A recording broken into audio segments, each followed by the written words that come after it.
else is welcome to chime in. So I programmed Fpga Is as a graduate student many eons ago, and the tools were very difficult to use, and it was oriented for electrical engineers.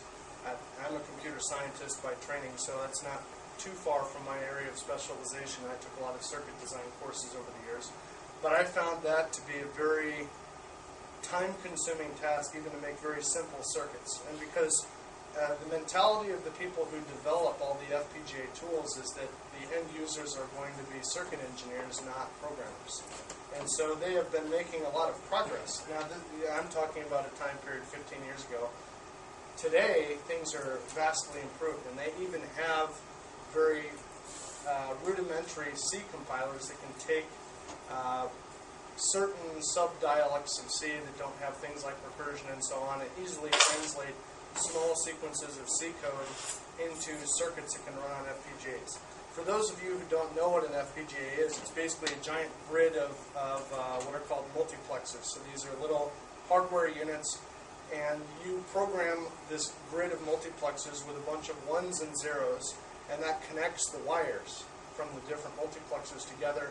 And by doing that, you can emulate basically any combination of straightforward logic. So that's like, it's giving you the ability basically to route and wire a chip to do your particular calculation at the hardware level. And so these FPGAs are very flexible. You can do all kinds of sort of unconventional calculations very effectively on them. The weakness of FPGAs has always been that the total number of gates that you can simulate with one of these FPGAs is a tiny fraction of what they can actually build in a dedicated chip. So this Fermi GPU that NVIDIA has, I believe, is the largest chip ever fabbed, or very close. And it has, I don't even know how many billion gates. Do you know how many, what the number of billion? It's like it's a Carl Sagan moment. It's billions and billions and billions of gates.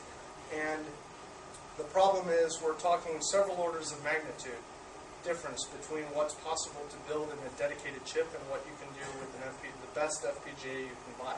Another difference is the clock rate.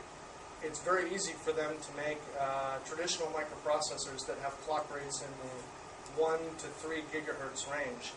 FPGAs historically ran at clock rates only approaching about 500 megahertz, and even those were extremely costly.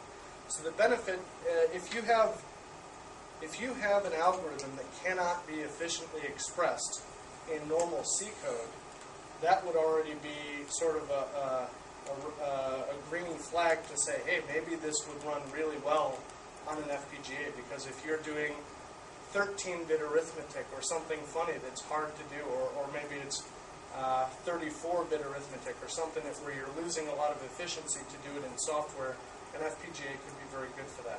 But so here's the thing, because they have less capacity in terms of total number of gates, things like floating point units cost thousands and thousands of these gates. So to do even one floating point add or one floating point multiply, you're giving up a huge amount of the capacity of that FPGA.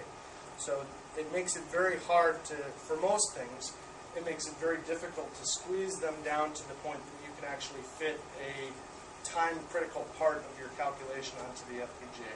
But people have done it. So Jim has been working with groups that work on FPGAs at Boston University off and on for the last few years. Before, when May worked with us on the GPUs, they actually fiddled around a little bit with the FPGAs. The staff at NCSA have a paper where they took the innermost loop of NAMD and converted it to an FPGA hardware program, such as it is, and ran it on the FPGA hardware that they have. This NCSA AEC cluster that many of you have accounts on actually has both GPUs and FPGAs in the nodes. So they can run those things on there too. But I would say that unless your algorithm is basically not going to change, or you have a tremendous amount of money. So if you're an oil company, an FPGA is a good option, right? Or if you have very, very restrictive power budgets. So if you're going on a satellite.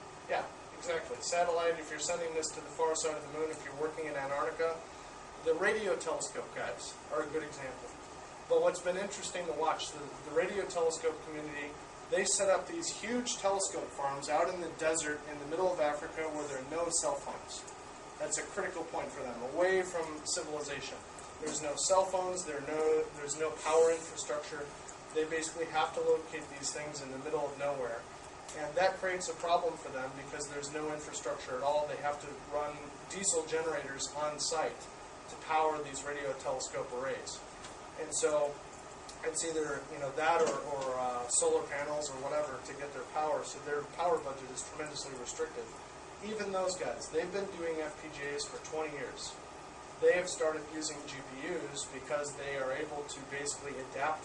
The problem with FPGAs is developing that code, it's extremely brittle. If you want to change even one thing, you're basically getting into a serious project.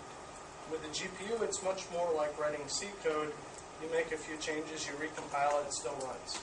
And so they've started to go into the GPUs because it allows them to keep pace with algorithm development that many of the mathematicians are doing, off at home on normal desktop machines without a thought in the world about the difficulties of programming an FPGA. So that's the motivation there. I don't know if the radio astronomy guys are going towards GPUs. To me, that's a pretty strong sign that unless you have a really special application, it's probably still the right answer because of its generality and the ease of programming.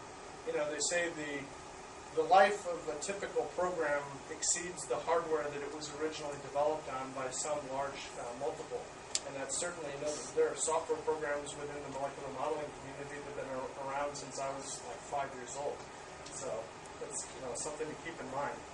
It is a good idea not to get too far into really special purpose hardware. The thing that I liked about the GPUs and that I like about CUDA is that it looks like C code. It's very understandable. I could give that code to somebody else, and they would have a chance of being able to read that code and understand it, even though they may not be a CUDA expert.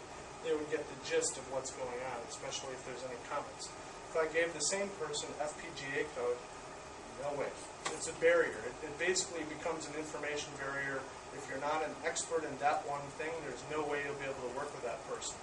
So that's, I think, another thing that has held FPGAs back. I think there's a startup company called One-Way based in Houston who's eating all the Convey?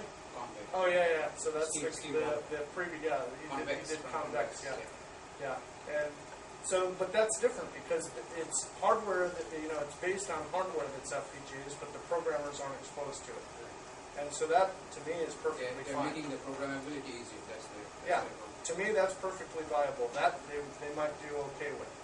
But showing, making it the job of the application programmer to actually design the gate arrays that run on the chip, it's a bridge too far, in my personal opinion. But I will say for the past, 15 years, probably more, there have always been a handful of companies solving the FPGA programming problem. And they're still solving the FPGA programming problem. Yeah. So if you can express your algorithm by sketching out a circuit diagram with a couple of pluses and minuses on a screen, and you're doing 2-bit arithmetic, 4-bit arithmetic. So DNA sequences are great because you've got 4 states for each thing. Which means a lot less bits chewed up on that little FPGA. Yeah. Protein, so DNA is like 2 bits. Protein is like a 5-bit problem. If you're doing compares and shifts and bitwise operations on that data, that was one of the early success stories was, hey, we can slap this on an FPGA, and there were companies that were selling 10 years ago FPGA accelerator boards for things like Blast. And I say they're around, they're great for that, but you've got this expensive piece of equipment that you can only sort of use for That one thing. So if that's all you want to do, and you want to be married to that particular company. Yeah, I failed to mention it, but that's a big deal. One of the reasons I was willing to take the risk in writing all the GPU code for VMD is because my users have GPUs already. They have to have a decent GPU of some kind to be able to even look at their molecules. So for me, it was a no-brainer. It was absolutely justified for me to look into GPU acceleration, and for my application, it would make no sense to look at anything else. But for others, if you're not, like as soon as you talk about a cluster, maybe it has GPUs, maybe it doesn't, then it becomes one of these questions, kind of like the FPGA. Well, what fraction of the time will it actually get used? So the other thing, of course, when we started, there was no OpenCL. Right. And sort of the open question is now is, well, do you do CUDA, which is clearly only for NVIDIA, or do you go for something like OpenCL, which is portable to, well, okay, it's sort of portable in some ways to different hardware, but you can't have a single binary that runs on the different platforms, and the same expression of the code won't get you equivalent performance on every platform because the internal hardware is designed differently. I think, as far as OpenCL goes, back in the old days, OpenGL had a lot of pitfalls. If you wrote your OpenGL code one way, it ran really fast on one vendor's GPU and it ran very slowly on another vendor's. But over time, the performance achieved by the different vendors sort of equalized. They worked out all the kinks.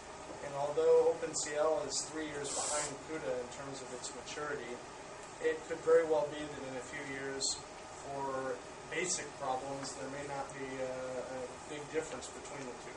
Right now, there's a huge difference, and especially for the higher-end HPC-type things, CUDA is much more highly developed. But that's natural because it's moving faster, it's tied to one hardware platform, there's nothing holding it back. With OpenCL, they probably won't add features to OpenCL as the language or the APIs unless a decent number of the vendors' hardware supports it. So it's kind of a lowest common denominator, whereas CUDA is exactly whatever NVIDIA's hardware does. So it'll be interesting to see how those two compete with each other over the next several years. So the OpenCL performance, was that because everyone wanted to run Doom really well? Was there one application that sort of... Well, I think part of it was there were common rendering pipelines. There were common algorithms that people wanted to implement. And so the hardware vendors figured out, wow, the other guy's hardware beats us on this benchmark. Our next GPU has to do this better. Okay. And it's some important gain. Now, in our case, it'll be whatever GPU computing thing we sell the GPUs, whatever they think people are spending money on, or if there's just something that penalizes them heavily in some benchmark. Like GPU benchmarking is still at a very early state. For CPUs, we have like the spec benchmarks, things like that. We don't really have a standard CUDA benchmark or a standard set of OpenCL benchmarks, but I think that those things are coming. I mean, the closest thing we have now are WinPack, FFT, gloss type things that everybody uses. But it'll be interesting to see maybe in the next 2 or 3 years, probably we will see what are ultimately viewed as standard test cases, and when that happens, it'll sort of force these other companies to add the missing pieces to their hardware to make them viable. Or they'll have to give up. So there's the standard OpenGL graphics pipeline, and that is, draw these 500 triangles, draw whatever, and that each vendor gets to write their own code in the driver. For something like GLSL, is that performance portable between vendors? No. Okay. Same thing. GLSL is basically the same. So he's asking about the shading languages. So the shading languages on GPUs are just like CUDA and OpenCL. You can write your code various ways. In some ways, it'll run relatively fast on everybody's hardware. In other ways, it'll run fast on one piece of hardware and slow everywhere else. And so OpenCL is in that same regime, like the shading languages, where we have a common language, but just because you have the same language doesn't mean that the code will run the same speed everywhere. But and the thing about OpenCL is there's a lot of new stuff they expose that was never available in any shading language before now. And so there are entire areas of hardware where one vendor has it and another vendor just doesn't. And until they deal with that, there will be some variation. So in some ways, OpenCL is like API. I mean, it's an API, and it depends on how you implement it at the lower level. That's exactly right. That's a very good way of looking at it. OpenCL only guarantees that if you write a correct program, it will run correctly.